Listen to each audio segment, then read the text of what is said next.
बालेश्वर जिला सेमुलियार 11तम सेमुलिया महोत्सव 2025 उद्घाटन हो जाइछि। मार्कणा महोत्सव पड़ियारी अनुष्ठित होइछि। महोत्सव 5 दिन धरी चालू रहिबा सहित चलित वर्ष नियारा ढंगरे सारा ओडिशा देखिबो ए उत्सव को।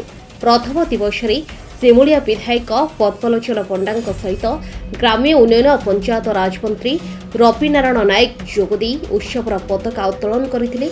मार्कणा हनुमान मंदिर निकटरू एक प्रशासन रैली बाहरी बजार परिक्रमा करी आसिथिला। महोत्सव पड़िया को रैली रे विधायक पद्मलोचन पंडा, मंत्री रवि नारायण नायक, सेमुलिया ब्लॉक अध्यक्ष, खैरा ब्लॉक अध्यक्ष, महोत्सव कमिटीर संपादक, सभापति, कार्यकारी सभापति, उपदेष्टा और अन्य सदस्यों सहित प्रशासन अधिकारी माने रैली रे सामिल होइथिले। रैली रे घोड़ा गाड़ी सहित ओटोर पारंपरिक वाद्य सामिल होइथिले। पताका उत्तोलन पर जगन्नाथଙ୍କ पाखरी प्रदीप प्रज्वलन करथिले। पर सभा कार्य आरंभ होइतिला। समस्त अतिथि माननको उत्तरी और ब्याज दे सम्मानित कर जाइतिला। सेमुलिया माटीर गाथा को नहीं एक पत्रिका सबोचल उन्मोचन कर जाइतिला। संध्यारे सांस्कृतिक कार्यक्रम होइतिला। यह सहित ओडिशार सुनामधन्य कंठशिल्पी ज्योतिर्मयी गीतरे झुमिथिले सेमुलियावासी। ए उत्सव 5 दिन धरी चलिबा सहित प्रत्येक दिन संध्यारे ओडिशा तथा राज्य बाहर सुनाम धन्य कंठशिल्पी और सिने तारका मानको देखिबाको पाइबे। हजार हजार दर्शक उत्सवर मजा नेबा सहित रामदोली और विभिन्न खाद्यर मजा नैथिले। आम सेमुलिया महोत्सव आज शुभारंभ तो बहुत महारंभ रहा। घोड़ा, हाथी, ओट, बाजा, बाण, रुषुणी सब चलती किसी असुविधा नहीं। बढ़िया प्रोग्राम होती एक ऐतिहासिक प्रोग्राम। मंत्री आसते आम सब कार्य करूँ किसी असुविधा नहीं। सेमुलिया महोत्सव भविष्य भविष्य कौन खराब कौन आगे कहली आगे माटी तापर पार्टी। ये सेमुलिया महोत्सव ओडिशा प्रदेश जनसाधारण को एक वार्ता दौची। ये हूँ गोटे रक्त तीर्थ जो इंग्रेज मानक प्रथम विरोध करा जाइथिला एवं तीन जनकर एठिकार मृत्यु होता।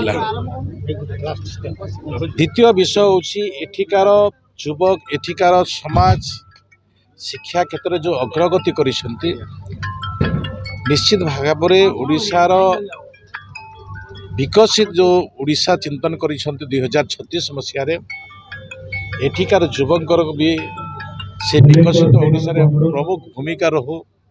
ए सेमुलिया महोत्सव रे मते से प्रकार दृश्यमान है।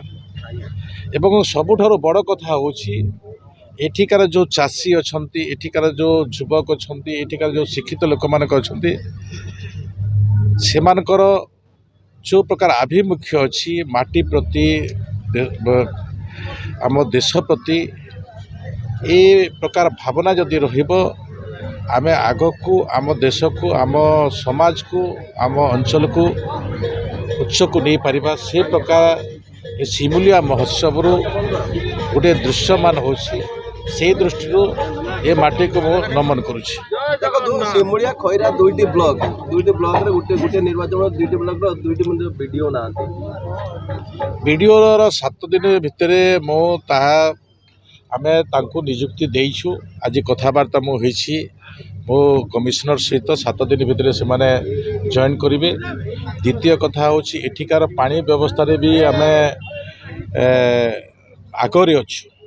आमर शेड्यूल टाइम थिला 2026 मसीह किंतु 2025 मसीहा जून मास सुधा आमे हर घर जल रे आमे समस्त को दे पारे। रटिना हरिपुर पंचायत रे बाउंसबड़िया पंचायत रे गोटे मेगा प्रोजेक्ट चलची। ये दीर्घ दिन बा चलची। आपण केमति कहउछन जे लोक मानक पाखर पानी पहुंचो?